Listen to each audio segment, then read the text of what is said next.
Karavavahai Tejasvinavadidamastu ma vidvishavahai. Om Shanti Shanti Shanti. Namah Shivaya, and welcome to meditation today. Um, During this time, we've been locked down, like it's now going on 4 months. And, in the evenings, I was used to teaching a yoga class, maybe two yoga classes, a 6 o'clock and a 5 o'clock and a 8 o'clock yoga class. And, at Jivamukti, the yoga class is an hour and 35 minutes. So it was like kind of like a 30-minute break in between, and you get out at 10, 11 o'clock at night. And you kind of went home and you just went to bed. You didn't have time for a lot of television or watching Netflix or anything like that. But during this lockdown, we have all these evenings going on. There's nothing really happening. So we have spent a lot of time watching documentaries on Amazon Prime and Netflix and HBO, and and a lot of times I will even argue with Bob a little bit, because he'll say, "Oh, well, let's watch this Hollywood movie." And I was like, "Can't we just watch a documentary about something?" And so we end up watching more documentaries than we do Hollywood films or things that are fictional filmmaking. Doesn't mean we don't watch those things, but I tend to get weary of kind of Hollywood plots and Hollywood storylines and things that it just wears me out after a while. So we started watching this documentary called The Silk Road. The guy hosting it is a war journalist from France, from a French paper and TV series, like television news show, and it's like a 15 or 20 part series. It's actually very, very, very long.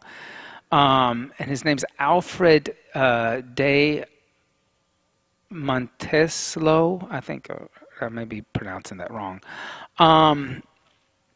But he starts in Venice, and he travels from Venice all the way to Beijing on the Silk Road caravan. And he stops and he interacts with the indigenous people on the Silk Road, and he talks to the people who are kind of still preserving the historical tradition, or what is left in a town of the Silk Road. And he talks to them about what the cultural exchanges are that happened on the Silk Road, and it's a fascinating documentary. He doesn't spend a lot of time showing you old ruins or things like that. He does that a little bit, but most of the time he spent sitting with people and talking about how religious ideas or ideas of spirituality are exchanged from Asia and India and Europe, and are cross-pollinating on this trade route that went on for several thousand years, and how that there's an infusion of culture and people. And that infusion, you can see it happening all the way from Venice to Beijing. And it differs from place to place as you get closer into Asia Minor and Asia and China. As soon as you start going into China, you start seeing different things. And when you're in the region of Uzbekistan and the Mongol steppes, you see something different happening.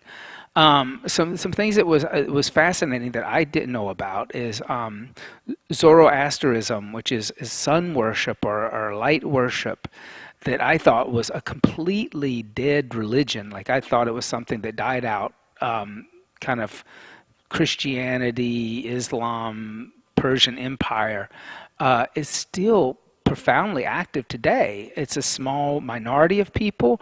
There are several countries within the Mongol steppes that are Islamic, that recognize religion as a real religion, along with Christianity and Judaism, um, and that it's still seen as one of the religions of the book, or somehow it has some kind of identification with Abrahamic tradition, because there's only one God. There's a single monolithic God. So it's not seen as paganism.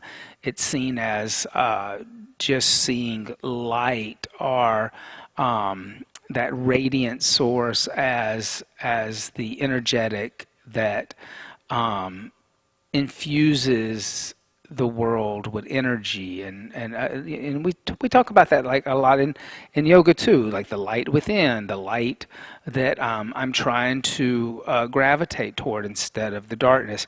So, but what's fascinating is that within these, still very rural area communities on the Silk Road, that are isolated, there's infusion of Sufi tradition, Islamic tradition, even though Sufism is Islam, but it's a different kind of sect. Zoroastrianism, Judaism, and even Christianity, that kind of but create their own kind of like small tribal tradition that there's just it's not what we see as like Saudi Arabia Islamic tradition. It has like, oh, and shamanism. Shamanism plays a huge part of this also, and I was fascinated when they would also like go into maybe a mosque in these rural areas, and there were symbols that because in Islam you can't do representation of form and artwork, but in these really like isolated places on this trade route, that like the religious police are not going to come in and start to tear stuff up that's 1,000 years old, because it's kind of isolated. You have these mosques, like there was one mosque in particular that was in one of the Asia Minor regions, that on the front of the mosque was tile work of a lion, two lions on either side of the arch, that had the sun riding its back, which is the symbol for Zoroastrianism. And the tiger being a Bengal tiger coming from India, which is what we see Durga riding, right? So it was the sun deity riding the vehicle of a Hindu goddess. And they were like the historian was explaining it as, well, here we are at the crossroads of many different cultures coming together for the purpose of trade, of intellectualism, of trading ideas, of trading goods, and there is a blending of culture. They're borrowing from each other. These ideas, you won't see these ideas in Tehran. You'll see them out here in the rural areas where shamanism, Zoroastrianism, Hinduism, Buddhism, all come together and start to blend together. There was another mosque that was a beautiful kind of simple brick mosque. It didn't have a lot of tile work, but at the top of the mosque, instead of having the crescent moon, there was the symbol of a bronze Buddhist lotus at the top that had obviously been imported from China, on top of this mosque. And it was so interesting to watch and listen to, local historians and local people talk about the blending of culture and the cultural identity, and how that blending of culture had created who they were, and they had really deeply embraced it. And then he would the camera guy, or the people writing the documentary, would start to pan through like a large group of people in a town square, and they would kind of actually go through and show you how that even within the faces of the people in Asia Minor, you can still see the influence of Europeans. Like, some people had blue eyes, and some people had almond eyes, some people had darker skin and lighter skin, some people looked more Turkish, some people looked more Asian in terms of Chinese than other people. And it was incredibly fascinating, because within the town itself, or within the community itself, these obviously different ethnic lineages were not, people weren't fighting over the fact that, like, she looks more Asian, or he looks more Turkish, and he looks more European. And then I'm still, like, I haven't finished this yet. I think last night I stopped on like episode 12 or 13. And it was the most fascinating, because they had moved into the western region of China, which is very isolated from Beijing, and because of the mountain region. Like, this is part of the why the Chinese government is creating what's called the New Silk Road, where they're building high-speed trains into this region, because this region has been isolated, and Beijing has really not been able to control their trading and their exchange of ideas, which are still going west, going into Turkestan and Asia Minor, and not flowing toward Beijing. But like they went into this region of China, and they went into this small pocket of ethnic Chinese, because they're under the Chinese rule, but they were like, they looked totally Greek. Like, they were like kind of what you would imagine Bulgarian, Greek, Creek, Romanians to look like dark, olive complected, blue eyes, and they had no idea how or when their ancestors settled in what is China today. They do know that they moved toward Beijing, or over the bridge that divides Asia from Asia Minor, because of the trade route, and to make money and to be part of that economic system. But it had been so long that they've even forgotten, and their identification was with China, because they were under Chinese government and Chinese rule, but they had also like their own identification within it, seeing themselves as unique, in that they're not because they looked different, but because their culture and the traits of their culture was different from the Han Chinese tradition. And it was fascinating. In fact, it is fascinating to watch how that they appreciated a lot of the things that they get from the communist Chinese government, and at the same time they want to still have that connection with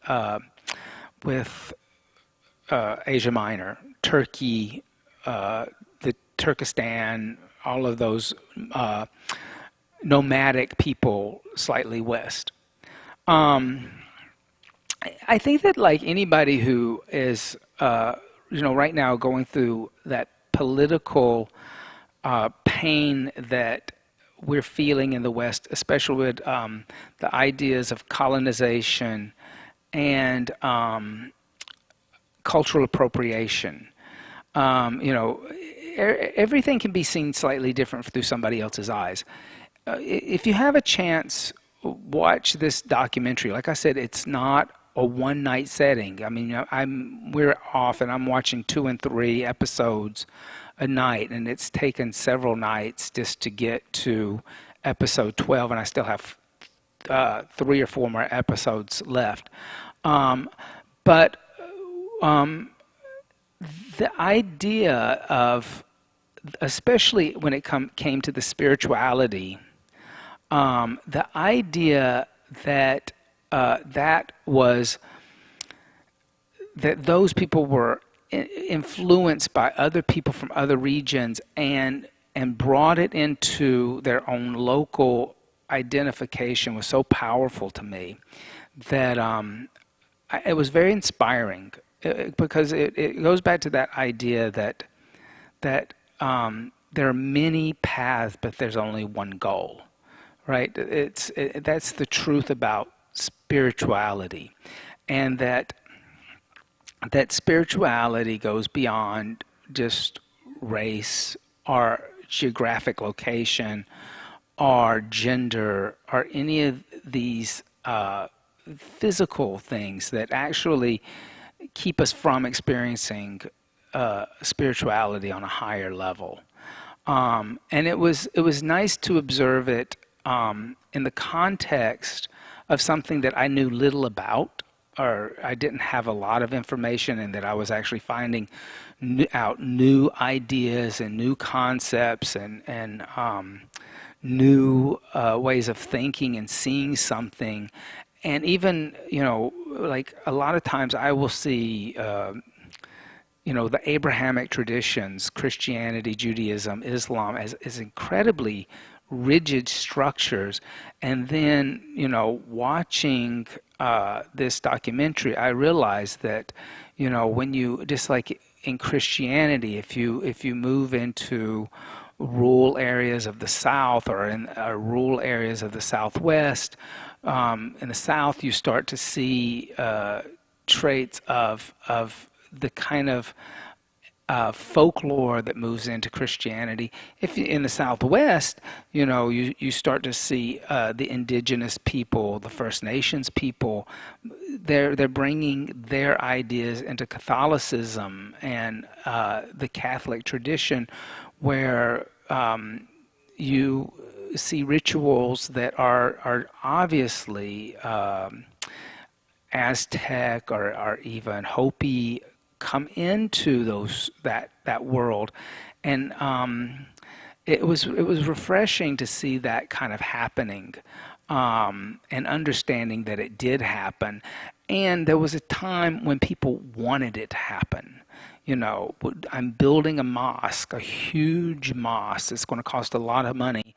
And on the front of it, I'm going to put an Indian tiger and the sun deity, right? A sun face.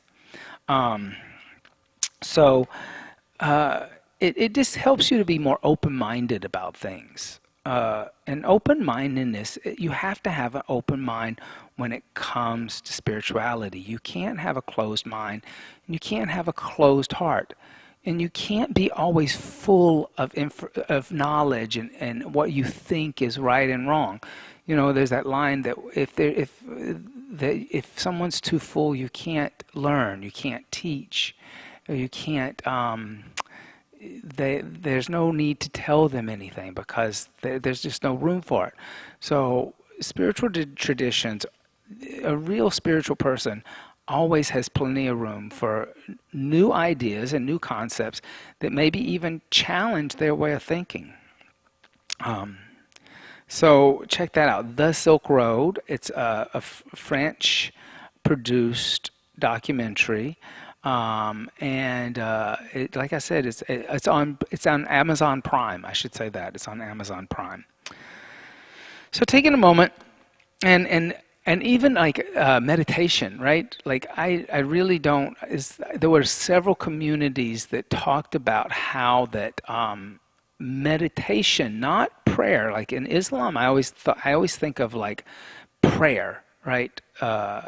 But there were several communities that were these kind of subsects of Islam where they were like, meditation is more important to us than prayer. And he would ask them, he was like, so is this coming from the Buddhist tradition? They would go, yes, this is coming not from the Far East, from Saudi Arabia.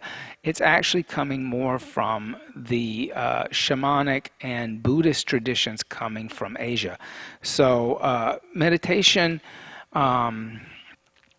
in a few of these traditions, is actually more important than talking or constantly thinking to God, right?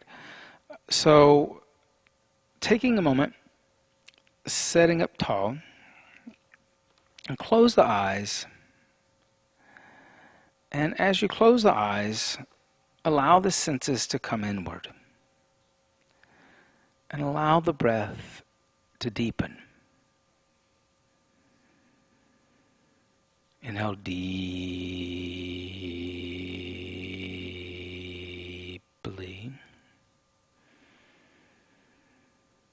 And exhale deeply.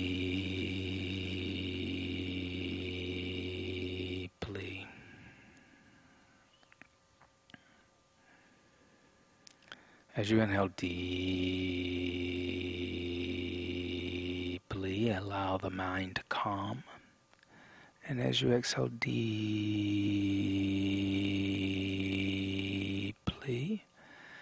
allow the mind to calm. Focusing on the mantra Om, as you inhale, synchronize the internal sound of Om to the inhale. Inhale.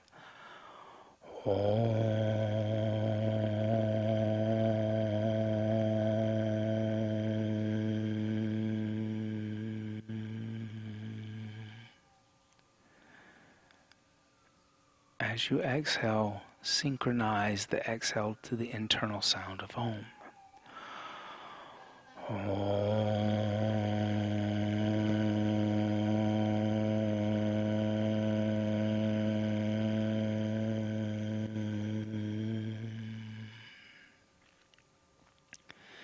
Inhale the sound of Om.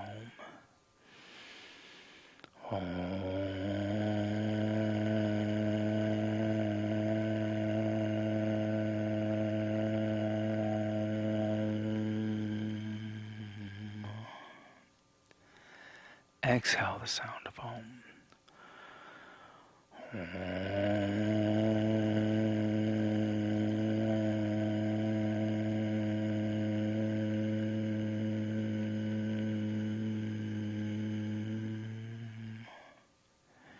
Inhale the sound of Om.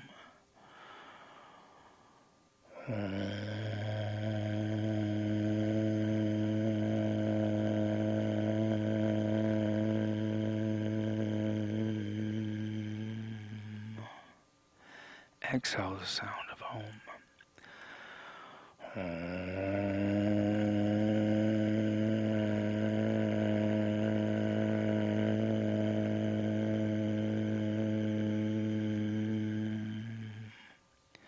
As you inhale the sound of Om, see the symbol of Om within the mind's eye.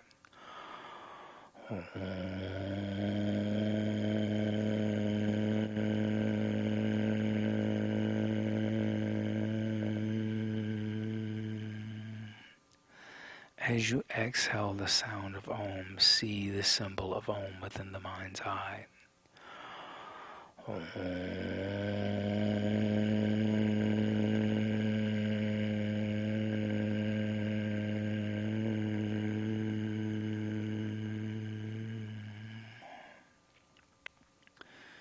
Continue this on your own.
Continue deep inhales. Continue deep exhales.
Silently tell yourself, I'm not this body. Silently tell yourself, I am not this mind. Silently tell yourself, I am not these thoughts. Silently tell yourself, I am not these emotions. Tell yourself you are Swayambakashit, self-illuminating, eternal, everlasting light.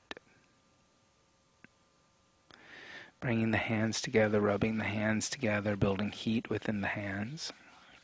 Bring the hands over the eyes. Allow the heat from the hands to be absorbed into the eyes. Then bring the hands across the forehead, the top of the head, the back of the neck.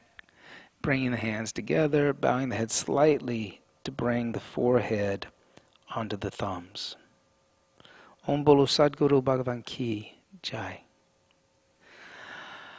So at this time of when you have time and like maybe things aren't as busy this summer, take time. Don't just watch stuff that's just kind of frivolous or, pop culture. Like, take some time and explore maybe stuff that people have done that helps us understand culture and cultural exchange and that idea of understanding and compassion and look at it from a historical view that goes all the way back to Alexander the Great, of people changing ideas and concepts and goods and identification and blending with others instead of separating themselves from